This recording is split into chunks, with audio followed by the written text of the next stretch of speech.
देश भर में 99 करोड़ से अधिक कोविड रोधी टीके लगाए गए। झारखंड में रफ्तार बढ़ाने के लिए मोबाइल वैन से वैक्सीनेशन पर दिया जा रहा है जोर। सीबीएसई ने 10वीं और 12वीं कक्षा की परीक्षाओं के लिए पहले टर्म का परीक्षा कार्यक्रम जारी किया।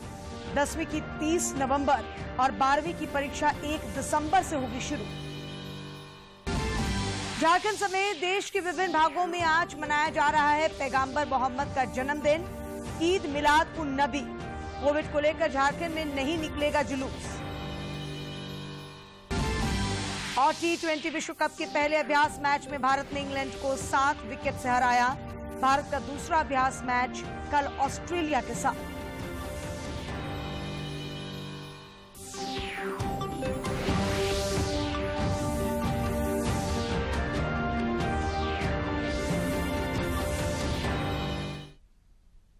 नमस्कार, खबरें झारखंड में आपका स्वागत है। मैं हूं अशीता आनंद। समाचारों में आगे बढ़ने से पहले ये संदेश। देश भर में 18 वर्ष से अधिक आयु के सभी लोगों के लिए सरकारी केंद्रों में निःशुल्क टीकाकरण अभियान चलाया जा रहा है। दूरदर्शन आप लोगों से अपील करता है कि कोविड रोधी टीका जरूर लगवाएं। कोरोना महामारी के प्रति कोई भी लापरवाही ना बरतें। जब तक आवश्यक ना हो घर से बाहर ना निकलें और इन आसान उपायों का पालन करें। मास्क लगाएं, 2 गज की सुरक्षित दूरी बनाए रखें, बार बार हाथ धोएं और चेहरा साफ रखें। कोविड से संबंधित जानकारी और मार्गदर्शन के लिए राष्ट्रीय हेल्पलाइन काम कर रही हैं। इनके नंबर हैं 0112397846 और 1075। इसके अलावा राज्य हेल्पलाइन नंबर 104 डायल कर समस्या का त्वरित समाधान लिया जा सकता है। और अब समाचार विस्तार से। देश जल्द ही अब 100 करोड़ के टीके का आंकड़ा पार कर जाएगा। इस कड़ी में आज नया रिकॉर्ड बना। अब से थोड़ी देर पहले टीकाकरण अभियान ने एक नया आंकड़ा छुआ।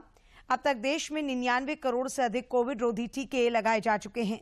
इनमें से करीब 70 करोड़ टीके पहली डोज और 29 करोड़ टीके दूसरी डोज के रूप में लगाए गए। स्वास्थ्य मंत्रालय ने बताया कि कल 79,74,000 से अधिक टीके लगाए गए। देश में सर्वाधिक संवेदनशील समूहों की कोरोना संक्रमण से सुरक्षा के लिए चलाए जा रहे कोविड टीकाकरण कार्यक्रम की उच्च स्तर पर नियमित समीक्षा और निगरानी की जा रही है। इधर झारखंड में भी टीकाकरण की रफ्तार बढ़ाने को लेकर लक्ष्य निर्धारित किए जा रहे हैं। स्वास्थ्य विभाग से मिले निर्देश के बाद सभी जिलों में टीकाकरण अभियान की गति को और तेज किया जा रहा है। रांची के उपायुक्त छवि रंजन ने मोबाइल वैन से टीकाकरण की रफ्तार बढ़ाने के निर्देश दिए हैं। उपायुक्त कल राजधानी रांची में टीकाकरण को लेकर समीक्षा बैठक कर रहे थे। वहीं टीकाकरण में बेहतर प्रदर्शन के लिए रांची के सिल्ली और ओरमांझी प्रखंड को ब्लॉक ऑफ द वीक से सम्मानित किया गया है। इन दोनों प्रखंडों में अब तक 74% लोगों को टीके की पहली डोज लगाई जा चुकी है। वहीं दूसरी ओर उपायुक्त ने टीकाकरण की दूसरी डोज के लिए बीएलओ द्वारा घर घर पर्ची पहुंचाए जाने की सुविधा शुरू करने का निर्देश भी दे दिया है। देश भर में कोरोना की रफ्तार में कमी देखी जा रही है। पिछले 24 घंटों में कोरोना संक्रमण से 19,470 लोग स्वस्थ हुए हैं। 19,470 मरीज उपचार करवाकर स्वस्थ हो चुके हैं, जिसके बाद देश में रिकवरी रेट बढ़कर 98.14% हो गया है। सक्रिय मामलों की संख्या कुल संख्या 1,83,118 हुई। वहीं साप्ताहिक पॉजिटिविटी रेट वर्तमान में 1.36% दर्ज किया गया। दैनिक पॉजिटिविटी रेट 1.11% हुआ। राज्य भर में पिछले 24 घंटों के दौरान 14 नए कोरोना संक्रमित मिले हैं। कल मिले नए संक्रमितों में सबसे ज्यादा रांची जिले के 11 मरीज शामिल हैं। वहीं दूसरी ओर 11 लोगों को स्वस्थ होने के बाद अस्पतालों से छुट्टी दे दी गई है। राज्य भर में अब तक कोरोना के सक्रिय मामलों की संख्या 125 रह गई है। कल किसी भी मरीज की कोरोना से मौत राज्य भर में नहीं हुई। प्रधानमंत्री नरेंद्र मोदी कल उत्तर प्रदेश में कुशीनगर अंतर्राष्ट्रीय हवाई अड्डे का उद्घाटन करेंगे। कुशीनगर वह स्थान है जहां महात्मा गौतम बुद्ध ने महापरिनिर्वाण प्राप्त किया था। यह नगर बुद्ध सर्किट का एक महत्वपूर्ण भाग है और अंतर्राष्ट्रीय हवाई अड्डा इसके विकास में क्रांतिकारी भूमिका निभाएगा। भगवान बुद्ध के जीवन से जुड़े स्थानों के विकास के लिए सरकार की ओर से बुद्ध सर्किट योजना तैयार की गई है। इस ऐतिहासिक पल में श्रीलंका से आए बौद्ध भिक्षुक और 125 सदस्यीय प्रतिनिधि मंडल भी मौजूद रहेगा। कुशीनगर भगवान बुद्ध की महापरिनिर्वाण स्थली है। पीएम मोदी भगवान बुद्ध के परिनिर्वाण स्थान पर एक अंतर्राष्ट्रीय बौद्ध सम्मेलन का भी उद्घाटन करेंगे। कुशीनगर हवाई अड्डे के उद्घाटन से दुनिया भर के बौद्ध तीर्थयात्रियों को इस क्षेत्र के विभिन्न बौद्ध स्थलों से निर्बाध संपर्क की सुविधा मिलेगी। दक्षिण एशियाई देशों के साथ सीधी हवाई कनेक्टिविटी से कुशीनगर आने वाले पर्यटकों के इस क्षेत्र की समृद्ध विरासत का अनुभव करना आसान हो जाएगा। इस हवाई अड्डे का जायजा लिया हमारे संवाददाता राजेश राज ने। उत्तर प्रदेश के पूर्वांचल का कुशीनगर एयरपोर्ट की ये हवाई पट्टी बनकर तैयार है, जिसका शुभारंभ प्रधानमंत्री नरेंद्र मोदी बुधवार को करेंगे। और यह एयरपोर्ट कहीं न कहीं सिर्फ पूर्वांचल ही नहीं, उत्तर प्रदेश ही नहीं, बल्कि बिहार के लोगों के लिए भी रामबाण साबित होगी। कनेक्टिविटी के लिहाज से देखें तो यह अंतर्राष्ट्रीय जो हवाई अड्डा होगा, यह नेपाल और श्रीलंका समेत कई देशों के जो टूरिस्ट हैं, बौद्ध धर्म में आस्था रखने वाले जो लोग हैं, वो यहाँ पर आएंगे। और हम कह सकते हैं कि ये जो पूरा बौद्ध सर्किट है, ये हवाई पट्टी से कनेक्ट जब होगा तो दुनिया भर के जो सैलानी हैं, दुनिया भर के जो टूरिस्ट हैं, वो यहाँ पर आएंगे।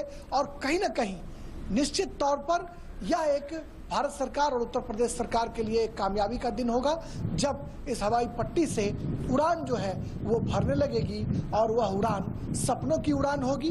बौद्ध धर्म में आस्था रखने वाले लोगों के लिए एक मजबूत आधार स्तंभ का काम करेगी। और साथ ही साथ बिहार और उत्तर प्रदेश के जो नौजवान हैं, उनके लिए रोजगार के द्वार भी खोलेगी।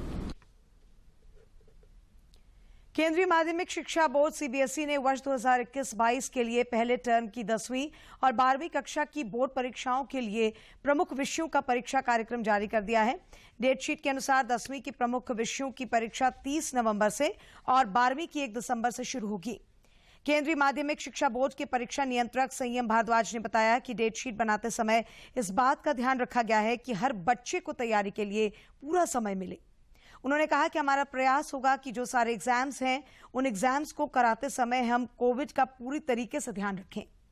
स्कूल्स को सैनिटाइज किया जाएगा और सारी सुविधाएं वहां इस बात के लिए उपलब्ध रहेंगी कि किसी बच्चे को कोई परेशानी ना हो।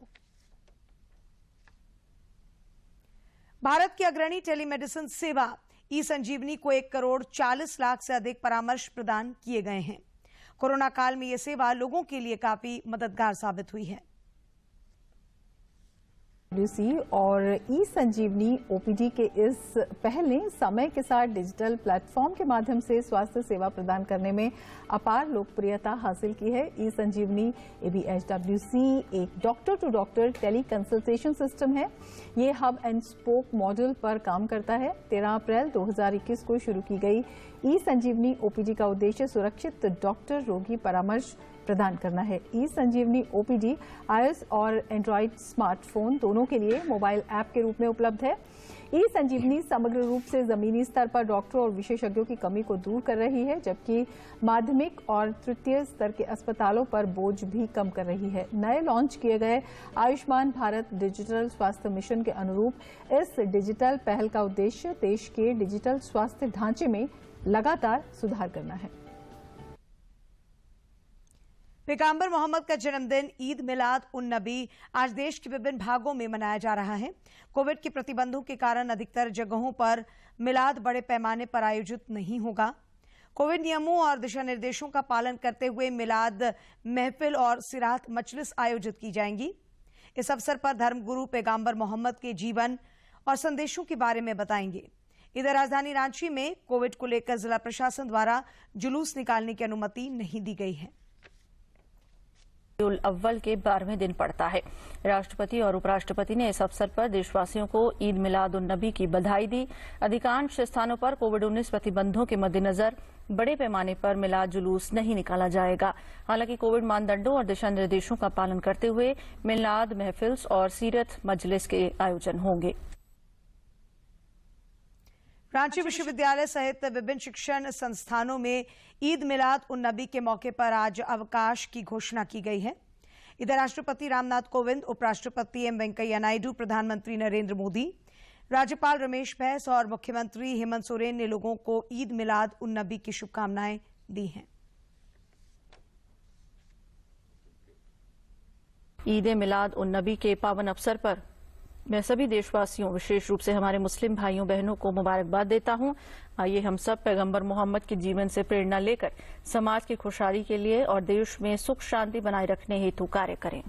मिलाद उन नबी कामनाएं चारों ओर शांति, समृद्धि, दया और भाईचारे के गुण हमेशा कायम रहें। ईद मुबारक। फिलहाल यहाँ रुकते एक छोटे से विराम के लिए।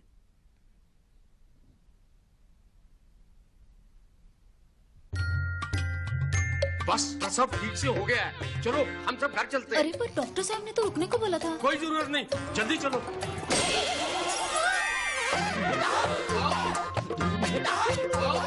देखा, गड़बड़ होने पर अस्पताल में तुरंत इलाज हो जाता है। प्रसव के बाद का 48 घंटा माँ और बच्चे के लिए सबसे जरूरी है, इसीलिए यहाँ 2 रात रुकना जरूरी है। माँ और बच्चे की जान को लेके चांस क्यों लेना? चांस क्यों लेना है, चांस क्यों लेना? इस बात को समझ लीजिए कि टीका लगाने के बाद बच्चे को हल्का सा बुखार आ सकता है, हो सकता है थोड़ी सी सूजन भी हो जाए। इस बुखार और दर्द का मतलब है कि टीका अपना काम कर रहा है और बच्चे को जानलेवा बीमारियों से बचा रहा है। वो बच्चा बीमार भी हो तो भी उसे टीके के लिए हर बार ले जाइए। 5 साल 7 बार, छूटे ना टीका एक भी बार। विराम के बाद आपका एक बार फिर स्वागत है। आजादी के सफर में आज नजर डाल लेते हैं पी रामलिंगम पिल्लई और निर्मला देशपांडे के योगदान पर।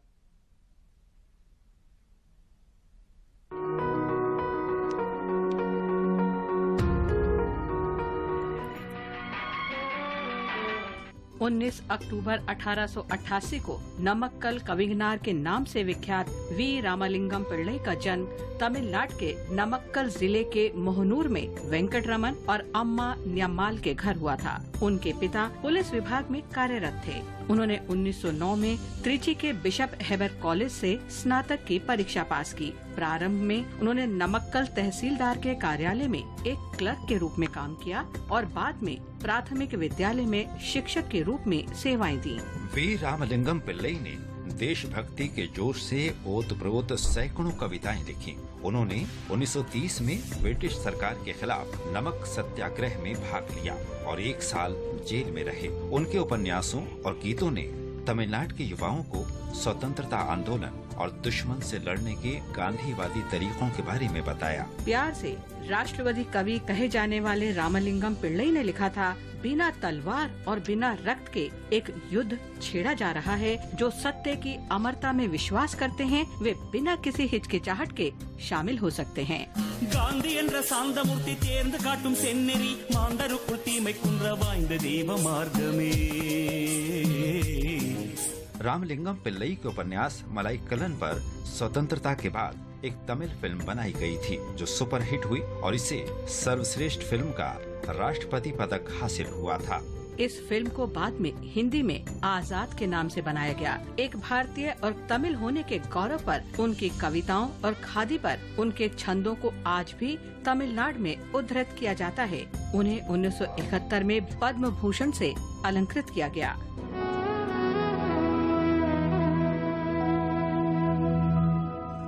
1929 में आज ही के दिन यानी 19 अक्टूबर को निर्मला देशपांडे का जन्म नागपुर में विमला और पुरुषोत्तम यशवंत देशपांडे के घर हुआ था। उनके पिता को मराठी अनामिकाची चिंतानिका में उनके काम के लिए 1962 में साहित्य अकादमी पुरस्कार प्रदान किया गया था।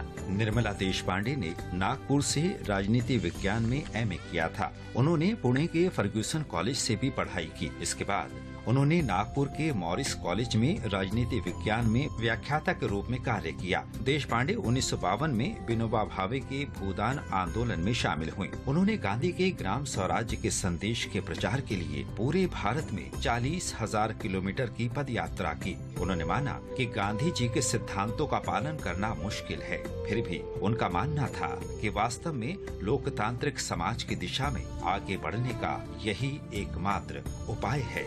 पंजाब और कश्मीर में जब हिंसा अपने चरम पर थी, तब देश पांडे को इन राज्यों में शांति मार्च के प्रणेता के रूप में जाना जाता था। उन्होंने जून 1983 से लेकर अपनी मृत्यु तक एक ऐतिहासिक संगठन हरिजन सेवक संघ के अध्यक्ष के रूप में काम किया। वे कई सामाजिक संगठनों और निकायों से जुड़ी थीं। उन्होंने अखिल भारतीय रचनात्मक समाज की स्थापना की, जिसने 2004 में राष्ट्रीय सांप्रदायिक सद्भाव पुरस्कार जीता।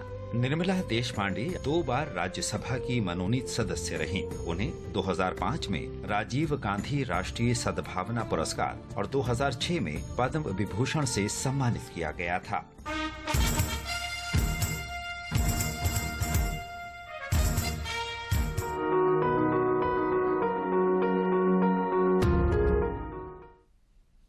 आजादी के अमृत महोत्सव के उपलक्ष्य में लोहरदगा में विधिक सशक्तिकरण विकास मेले का आयोजन किया गया।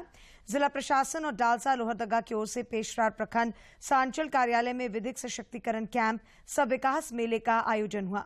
इस शिविर का उद्घाटन प्रधान जिला एवं सत्र न्यायाधीश उपायुक्त दिलीप कुमार टोपो, उप विकास आयुक्त अखौरी शशांक सिन्हा, डालसा सचिव आरती माला समेत अन्य अतिथियों द्वारा संयुक्त रूप से किया गया। पश्चिमी सिंहभूम जिले की पुलिस को कल बड़ी सफलता मिली है। पुलिस ने प्रतिबंधित माओवादी संगठन के एक सक्रिय सदस्य को गिरफ्तार किया। यह नक्सली हत्या और सुरक्षा बलों पर हमले समेत कुल 12 मामलों में वांछित था। पुलिस को मसीह गागराई उर्फ सेलाई गागराई नामक नक्सली के भ्रमणशील होने की सूचना मिली थी। इस सूचना पर जिला पुलिस एवं सीआरपीएफ 60 बटालियन की संयुक्त टीम ने सोनुआ थाना क्षेत्र के पाता हाथू गांव में छापेमारी कर उसे गिरफ्तार किया।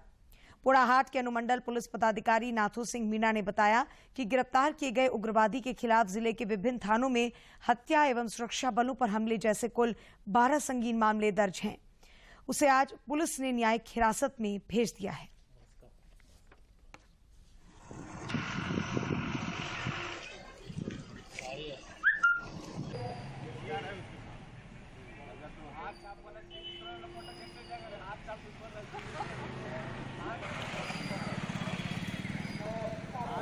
इसी सूचना के सत्यापन में आवश्यक कार्यवाही हेतु सीआरपीएफ 60 बटालियन के डिप्टी कमांडेंट श्री जिया उल्लत एवं सोनवा थाना प्रभारी सोनलाल के नेतृत्व में एक संयुक्त अभियान दल का गठन किया गया। इस अभियान दल के द्वारा छापामारी कर कई कांडों में वांछित प्रतिबंधित भाकपा माओवादी संगठन के सक्रिय सदस्य मसीह उर्फ सेलाई गागराई को गिरफ्तार किया गया।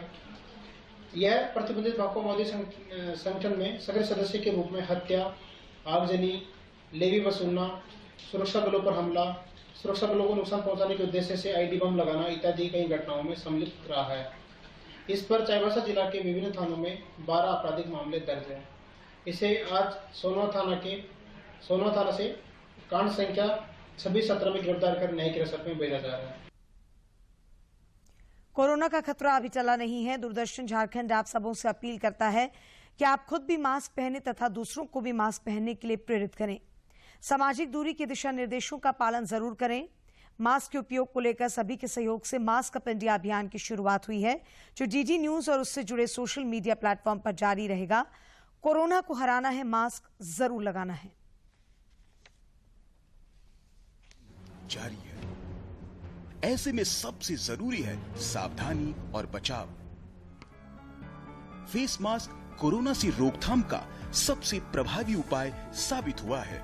विश्व स्वास्थ्य संगठन और विशेषज्ञों की शोध का भी यही निष्कर्ष है कि मास्क से मुंह और नाक को अच्छी तरह ढककर कोरोना संक्रमण को कम किया जा सकता है। कोरोना संक्रमण से बचाव के लिए मास्क पहनने के साथ ही जरूरी है मास्क को सही तरीके से पहनना।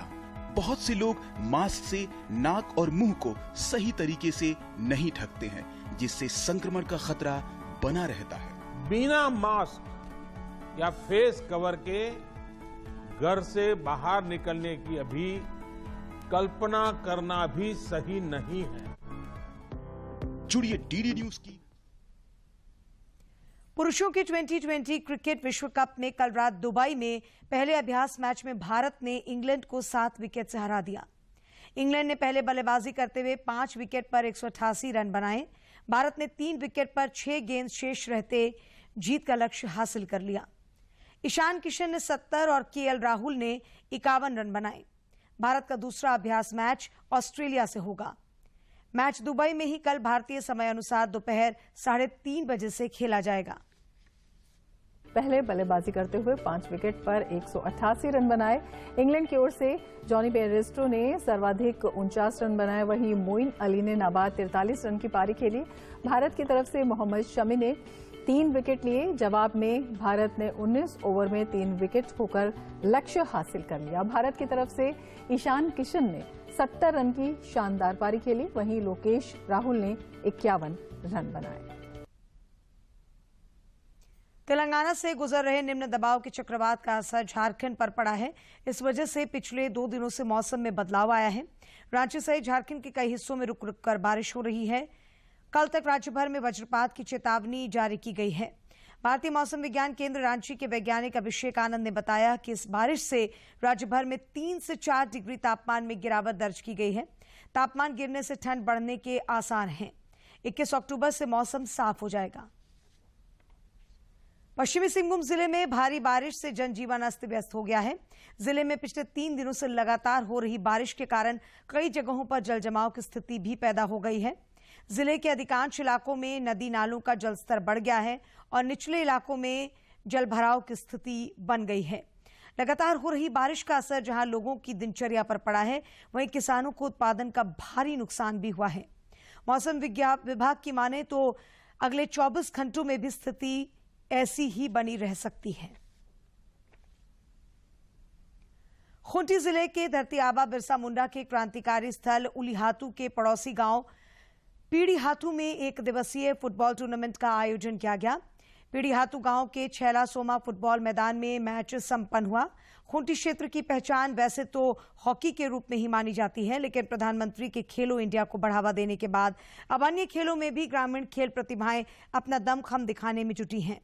इसी क्रम में पीड़ीहातू में आयोजित फुटबॉल टूर्नामेंट के फाइनल मैच में छोटानागपुर तूफान टीम और FC रीमिक्स बॉल बालूघाट की टीम ने अपनी खेल प्रतिभा का जलवा दिखाया। गांव गिराव के मैदान में दोनों टीमों ने बेहतर प्रदर्शन करते हुए दर्शकों का खूब मनोरंजन भी किया। टूर्नामेंट में रीमिक्स बॉल बालूघाट की टीम 1-0 से छोटानागपुर तूफान की टीम को मात देकर विजेता बनी। सिमडेगा में कल से 11वीं राष्ट्रीय जूनियर महिला हॉकी प्रतियोगिता का आगाज होगा। मुख्यमंत्री हेमंत सोरेन कल इसका शुभारंभ करेंगे। कई टीमें पहुंच चुकी हैं और तैयारियां पूरी कर ली गई हैं। सिमडेगा में होने वाली 11वीं राष्ट्रीय जूनियर महिला हॉकी प्रतियोगिता से टीम बी का चयन होगा। हॉकी इंडिया की ओर से चयनकर्ता के रूप में भारतीय महिला हॉकी टीम की पूर्व कप्तान अंशुता लकड़ा उपस्थित रहेंगी। प्रतियोगिता की तैयारी को लेकर उपायुक्त की अध्यक्षता में बैठक हुई। Championship national junior hockey championship Simdega में हो रही है और अब 2 ही दिन और बचे हुए हैं। तैयारी से संबंधित कुछ आखिरी जो बिंदुएं हैं उस पर हम लोग कहते हैं उसको पैचअप वर्क के एंगल से हम लोग देख रहे हैं कि क्या कुछ और करना है। टीम के साथ चर्चा की गई है। पुलिस अधीक्षक ने बताया कि महिला हॉकी खिलाड़ियों की सुरक्षा के प्रबंध किए गए हैं। उद्घाटन प्रतियोगिता में मुख्यमंत्री की उपस्थिति को लेकर विशेष चौकसी रहेगी। महिला खिलाड़ी आएंगी और फिर हमारे आगंतुक अतिथि भी होंगे और विशेष रूप से उद्घाटन समारोह में माननीय मुख्यमंत्री जी का आगमन होगा। सुरक्षा के दृष्टिकोण से हम लोगों ने हर पहलुओं की सुरक्षा लगातार की है और पुख्ता बंदोबस्त होगा। प्रतियोगिता में कुल 41 मैच खेले जाएंगे। पहला मैच 20 अक्टूबर को कर्नाटक और बंगाल के बीच होगा। मेजबान झारखंड का मैच 20 अक्टूबर को तमिलनाडु तथा 24 को केरल के साथ होगा। सिमडेगा से मनोज सिन्हा, मन्नू की रिपोर्ट। भारत सरकार के स्वच्छ भारत मिशन अभियान का असर गिरिडीह जिले में साफ तौर पर दिख रहा है। यहां के छोटकी खरगडीहा पंचायत ने इस अभियान को पूरी तरह से अंगीकार कर लिया है। इस पंचायत के लोग खुले में अब शौच नहीं करते हैं और स्वच्छता को लेकर विशेष तौर पर सतर्क नजर आते हैं। स्वच्छ भारत मिशन के तहत गिरिडीह जिला खुले में शौच से मुक्त हो चुका है। जिले के गांवों में शौचालय का निर्माण भी हो गया है और अब छोटकी खरगडीहा पंचायत के लोग स्वच्छता के प्रति जागरूक भी नजर आते हैं। गांव का हर व्यक्ति शौचालय बनने से काफी खुश है। आज हमारे गांव में पूरी तरह से ओडीएफ हो चुका है और आज हमारे गांव के जनता ग्रामीण अपने अपने शौचालय में शौच करते हैं। हमारे गांव में जितने भी शौच है घर में ही करते, खुले में शौच नहीं करने जाते हैं। घर घर शौचालय निर्माण होने से लोगों की जिंदगी भी आसान हुई है। महेंद्र प्रसाद वर्मा कहते हैं कि उन्हें गर्व है कि सरकार ने उनके गांव के सभी घरों में शौचालय दिया। ग्रामीण कहते हैं कि महिलाओं को इज्जत का घर देने का काम प्रधानमंत्री नरेंद्र मोदी ने किया है। माननीय देश के प्रधानमंत्री भाई नरेंद्र मोदी जी का जो मिशन है स्वच्छ भारत मिशन, उसके तहत मेरा छोटकी खरगडीहा गांव आज पूरे ओडीएफ हो चुका है। अब हमारे यहाँ से कोई भी लोग खुले में शौच नहीं जाते हैं। आज मैं ये गर्व से कह सकता हूँ कि जो पिछले इतने लंबे समय से जो महिलाएं त्रस्त थी कि वो सूरज ढलने का इंतजार करती थी, आज वो समय गुजर गया है और आज सभी लोग अपने शौचालय का उपयोग कर रहे हैं। गांव के बच्चे, बूढ़े और महिलाएं हर कोई अब शौचालय का इस्तेमाल कर रहे हैं। बाहर से आने वाले लोगों के लिए भी सामुदायिक शौचालय बनाए गए हैं। इस तरह अब स्वच्छता एक जन आंदोलन बनती नजर आ रही है। गिरिडीह से रमेश प्रभाकर की रिपोर्ट। दक्षिण पूर्व रेलवे की महाप्रबंधक अर्चना जोशी टाटानगर रेलवे स्टेशन का दौरा करने के लिए पहुंची, जहां उनका स्थानीय अधिकारियों ने स्वागत किया। महाप्रबंधक अर्चना जोशी ने भारी बारिश के बीच टाटानगर रेलवे स्टेशन के पार्किंग यार्ड, पार्सल लॉबी के अलावे बर्मा माइंस में बन रहे सेकेंड एंट्री गेट समेत अन्य कार्यों को देखा। रेलवे के महाप्रबंधक का साफ कहना था कि रेल यात्रियों की सुविधाओं में किसी तरह की कोई कटौती नहीं होनी चाहिए। इसके अलावा उन्होंने पानी और साफ सफाई का भी जायजा लिया। महाप्रबंधक ने पानी की क्वालिटी और साफ सफाई की व्यवस्था करने के निर्देश दिए।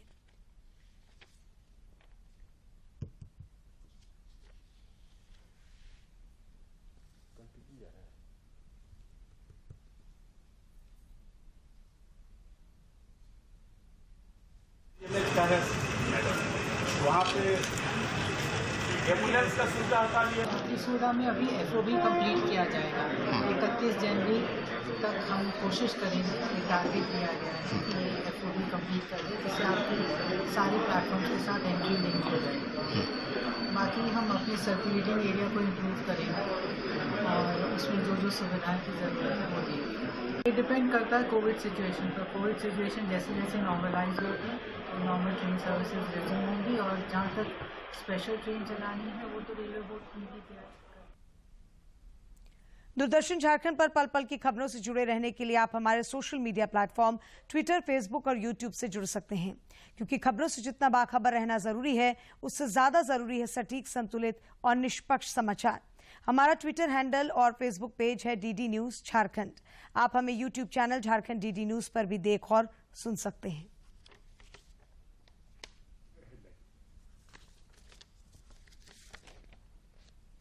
और अंत में मुख्य समाचार एक बार फिर। देश भर में 99 करोड़ से अधिक कोविड रोधी टीके लगाए गए। झारखंड में रफ्तार बढ़ाने के लिए मोबाइल वैन से वैक्सीनेशन पर दिया जा रहा है जोर।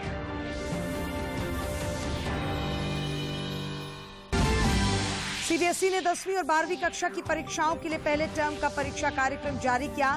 10वीं की 30 नवंबर और 12वीं की परीक्षा 1 दिसंबर से होगी शुरू।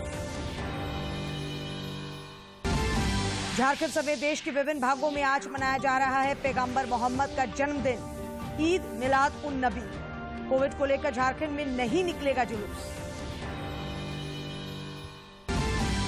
और T20 विश्व कप के पहले अभ्यास मैच में भारत ने इंग्लैंड को 7 विकेट से हराया। भारत का दूसरा अभ्यास मैच कल ऑस्ट्रेलिया के साथ।